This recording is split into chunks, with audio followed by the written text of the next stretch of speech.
Hello everyone. I am very honored to give this special talk.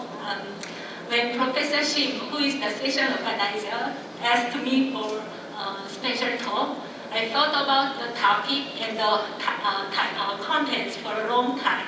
And I decided to talk about my own story as a female engineer so that I hope you listeners, especially the female students, hoping think about their future. So the title of my talk is My Story, Imagine Your Next.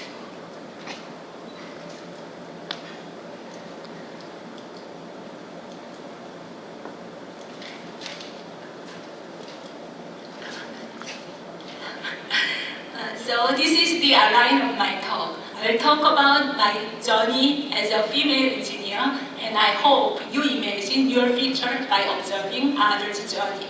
And I will give you a brief career advices. This is the brief overview of my journey, and I will talk about each phase until today as the president of IEIE. So I would like to talk about what kind of experiences and what kind of thoughts that I had at each phase. So this is the undergrad phase at Seoul National University. Just before I need to decide the major, I got a leaflet, this kind of leaflet from Control and Instrumentation Engineering in Seoul National University, and I was impressed by the missiles, the robots, and the advanced instruments. So I decided to pursue the Control and Instrumentation Engineering. But I was very frustrated by the curriculum. So many difficult classes such as electric circuits, electromagnetics, and electric machines, and so on. However, I was a diligent and sincere student, so that I studied very hard to overcome the difficulties. The motivation to study abroad was by chance. While I was riding a bus to go home, I got a piece of news saying that the government has selected 100 students to provide scholarship for studying abroad. As soon as I got the news, I imagined myself walking around in the huge campus of America with thick engineering books, and then I immediately decided that I would go to America with this scholarship. So I applied the government exam as soon as I graduated from the school, but I failed. I could pass the first step, which is the course exams, easily, but I couldn't pass the second step, which is the interview. I wasn't know the reason, but I have to wait another year to apply the exam again. So I cannot just play without any job. So I applied to Samsung HP and got a job there. And at first time at Samsung HP, it was good about without the life, without any exams, and making money and playing with people. It was very nice days. However, the next year, I applied the exam again, and another year later, I applied the exam again, but I kept failing. I didn't know the reason, but I was realized that my friends who got MS degrees from Korea, they easily passed the exams and get a scholarship. So I found out that this exam is not for students who got BS degree only. It is for MS degree students. So I applied to Seoul National University again, and I admitted to the MS program. While I was studying in MS program, I got married. And then, as soon as I graduated from the MS program, I retried the exam with my husband. And then finally, I and my husband passed the exam and became the government-funded student couple, and we departed for the University of Texas at Austin. This is the base at PhD program. studying in English was not that difficult. However, living in English was very difficult. For example, at that time, at those days, in Korea, we do not have a Burger King in Korea. So we went to Burger King and asked for Whopper rather than Whopper, so that the employee didn't understand. And then sometimes the hamburger comes with plate and sometimes it comes with a paper bag. We didn't know the reason for a long time. The reason was we nodded without understanding the here or to go. So it's kind of an episode. And then we had sliced pizzas very frequently, so that the employee of a pizza place remembered us for 15 years later when we visited the place. And my supervising professor was very kind and nice. He praised me a lot. Super, excellent, such a good word. So I was confident that what I am doing. And I got the first daughter in this PhD program period. And at that time, taking care of a small child and studying together is very hard. And my hope at that time was sleep straight for more than 5 hours. And then the final year, we have our lab has a research presentation inviting a lot of people from industries. And one of the managers from the labs asked me a lot of questions while I was presenting my research work. And then later on, he contacted my supervising professor, asked an interview with me. So I got a job offer with just a single interview with Bell Labs. And then I thought that the job was best for my career, so I accepted the offer without any hesitation. So this is the Bell Lab campus that I was working for in New Jersey. And my first responsibility was to implement the Reed-Solomon algorithm and Viterbi algorithm to test our demodulator chip, to provide a test vector of our demodulator chip. And I tested my C program with this Harris modulator like this, and then I found a bug. I thought that the signals from the Harris modulator sometimes wrong from time to time, and I made a report that Harris modulator has a bug, and sent it to my manager. And my manager ran into me and said that please do not talk about this bug to Harris, never. And then so I did like that. And later on, I was told that we made the other deal in a very good position with Harris, and then let them know the bug. With this episode, I became famous as the channel coding expert, and then I got special stock options. And I have another episode. We made data engine chips, and then our major customer in Nortel, Canada, complained that our chip didn't work. So I had a trip to Canada, and then when I worked in Canada, I found out that what's the problem.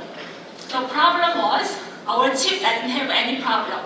The problem was they didn't understand the input and output signals correctly. They didn't analyze the input and output signals from our chip. So I draw waveforms about the input and output signals and explain them the operation with poor English, even in poor English, and they are happy about that.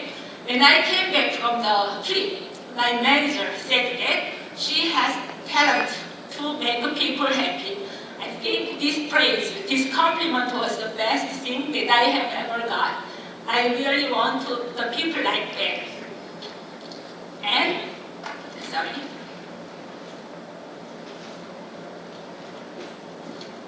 And while I was working for Bell Labs, Korea has IMF crisis. So we Koreans working for Bell Labs sent our savings to Korea in order to help our own country at that time. And I got the second daughter in this period. I was happy about working for Bell Labs, but I would like to experience some other companies and some other cultures and want to learn about new things. So I applied to Cisco Systems in San Jose. And I got an offer, but computer networking area was very new to me at that time. So I was a lot of challenges and difficulties working for designing switches and routers. However, I really liked that area. So the computer networking area became my research area until now. So it's kind of good try. Now, I'm ready to talk about my days at Ewha Women's University. I would like to talk about what Dr. Feynman said before I go to Ewha Women's University. So, Richard Feynman, who is the Nobel Prize winner in physics, said that, do you know how to be a genius? He said that you have to keep a dozen of your favorite problems constantly present in your mind, although by and large they will lay in a dormant state. Every time you hear or read a new trick or new result, test it against each of your 12 problems to see whether it helps. Every once in a while, there will be a hit, and people will say, how did he do it? He must be a genius. Even though I did not know what Dr. Feynman said, it really worked for me. I was so much focused on my research at Ewha Women's University. I always think about the idea, new idea, in my research. So, for example, I got new idea while I was brushing my teeth. I got new ideas while I was riding a bus to go home. So many nights, I couldn't wait next morning. I would like to find out whether my idea is working or not. I want to implement it right now. So even though I could just get 1 or 2 graduate students, I am very proud that I made many excellent papers in what I think, many excellent papers such as this, and then I got many awards. Luckily, I got many awards like this.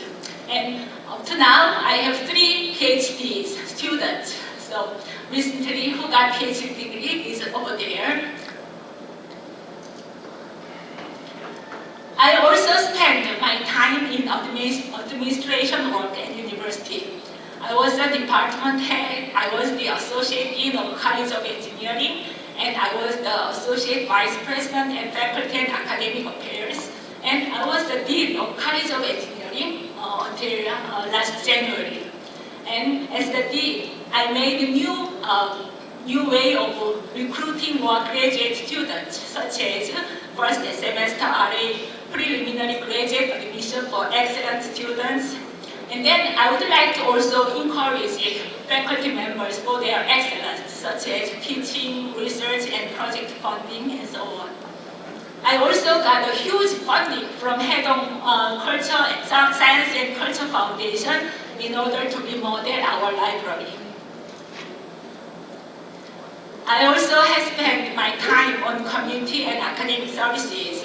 So I was the head of WEA program for 3 years, which is the Female Engineer Fostering Project. Also, I am the member of National Academy of Engineering of Korea since 2017. Now I'm ready to talk about IEIE. I think the work at IEIE is the best thing that I have ever done in my academic careers. I am the very first female president in 74 years of IEIE history. And I am really proud of that. And the IEIE has the rate of female members is less than 4%. It's like 3 to 2.2%, and then life members is only 2%. And starting from 2007, I worked for IEIE, 6 years of board members, and 4 years of registered board member, and 4 years of vice president. So I became the president. And as the president, I'm trying to improve our culture, organizational culture, in terms of respect for diversity and the culture where new initiatives and new trials are appreciated. And I also want to make practical industry, academia, research networking and cooperation. And also, I also want to expand our base of ICT manpowers and so on. Now, about the life philosophy. My perspective of life is like that.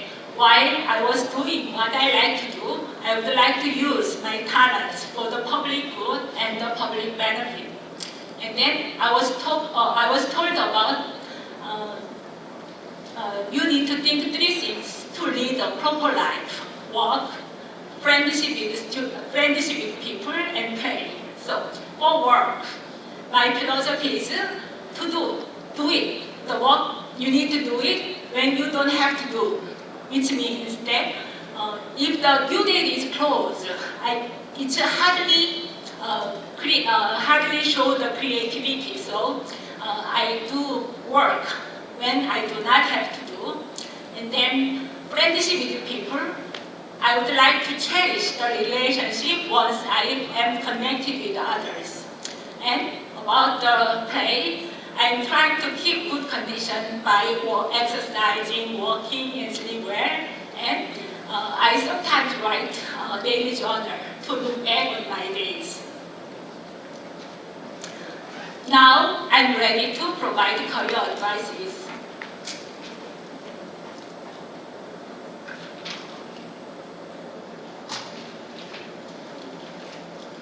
So let's think about some kind of phenomena.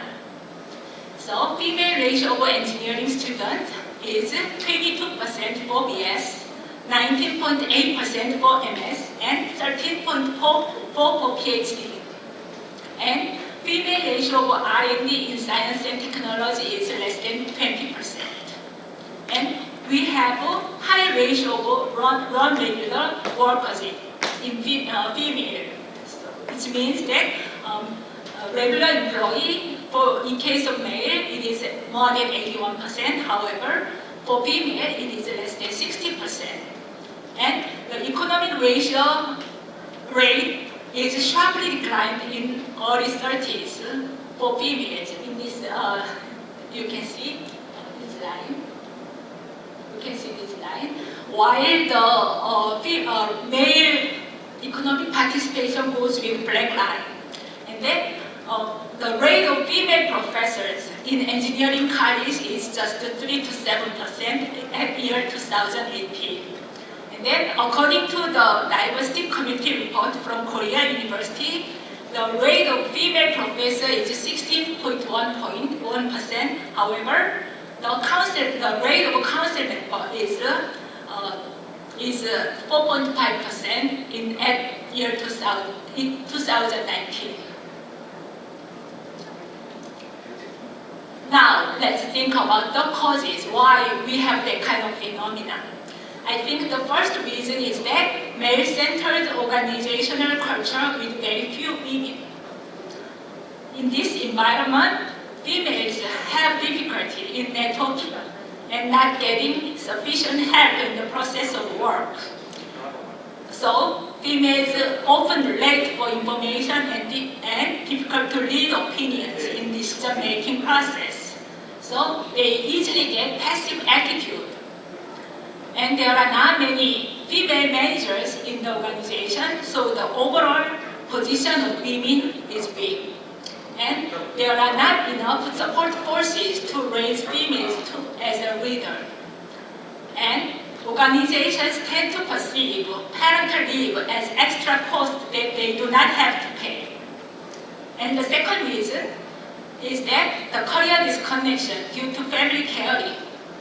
When there is a family member for care, such as young child, old parents, and patients, it is not resolved in the social system. In reality, that should be resolved at the home, in the home.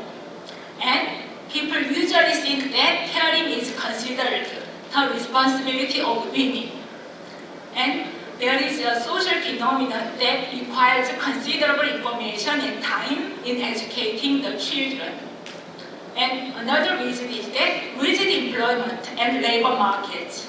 So there is not enough work flexibility for women's life cycle, such as marriage, childbirth, and parenting and child education. And working environment, such as job duties, working conditions are often unfavorable to women. And there are not many opportunities for retraining the latest technologies. So let's think about the solutions. I think the organizational culture should be improved. So members' perception regarding diversity and mutual cooperation with diverse people is important. And policy decisions and systems to secure the diversity, we need that. And we need to build a childcare system and social system that females can smoothly pass through the period of childbirth, caring, and education. Another, we need to improve our awareness and we need to improve our educational system. So we need to change the perception that women are responsible for family care and housework. We need to improve the education system so the roles of parents in entire education process are not critical. And we also need re-education so that we need to retrain females for career development and maintenance. And we need to build an education system to re-enter the labor market in case of a career disconnection. We need to provide opportunities to retrain the latest IT technologies. And also, the university education should be changed. We need to encourage female students to choose a major to advance into a professional job or full-time job. For example, I was told that IT-related job is more like the high ratio of regular workers. And we need to discover role models and actively promote to induce female students to enter the engineering field. Now, I would like to talk about what should we do to be successful.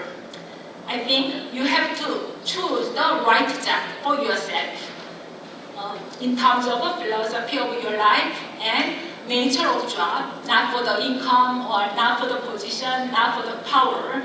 And you need to think about the tempo, which means you can go with your work and life balance. Once you get a job, you need to think about the differentiation you from others. So why am I really needy? And what kind of values I can provide different from others? And then you need to think about the importance of peer group and relationship that grow together. And then empathy to people and interest in humans and care for people is also important. And then I think communication skill is very important. You have to use concise statements and you have to use correct words. And I hope you enjoy the process, you enjoy the small achievement and you experience of small successes. While doing that, you will be confident to go with your career. I think these are too many to be successful, so I made a summarize like this. So concisely, I think you should be the team player or human magnet who everybody like to work with. So now I'm ready for give you last words. Before I go with the last words, I will talk about what Dr. Einstein said. Dr. Einstein said that logic will get you from A to B. B means predetermined place, fixed point. But however, imagination will take you everywhere. So my last word is, imagine your next. When you get there, you will be able to see a step further. Thank you very much for your listening.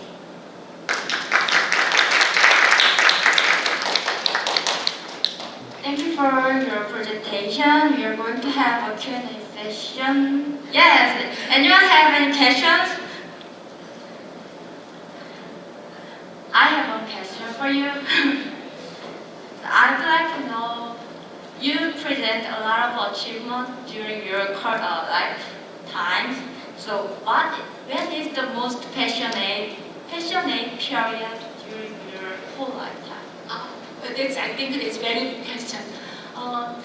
Every phase, I was very passionate into what I was doing. For example, at Bell I was so much devoted on my jobs for make new chips, so that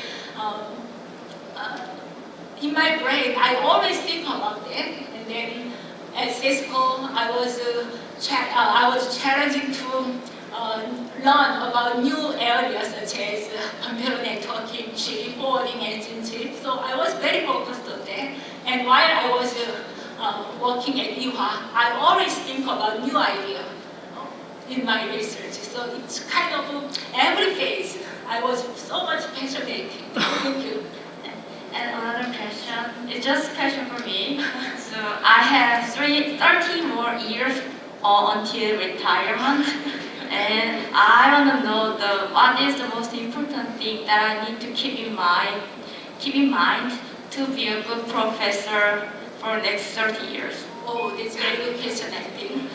I think when I talked about the slide about to be successful, I told you that you better be the team player or human magnet, which means the people like to work with you. So I think the team player is the best thing that you should keep in mind, I guess.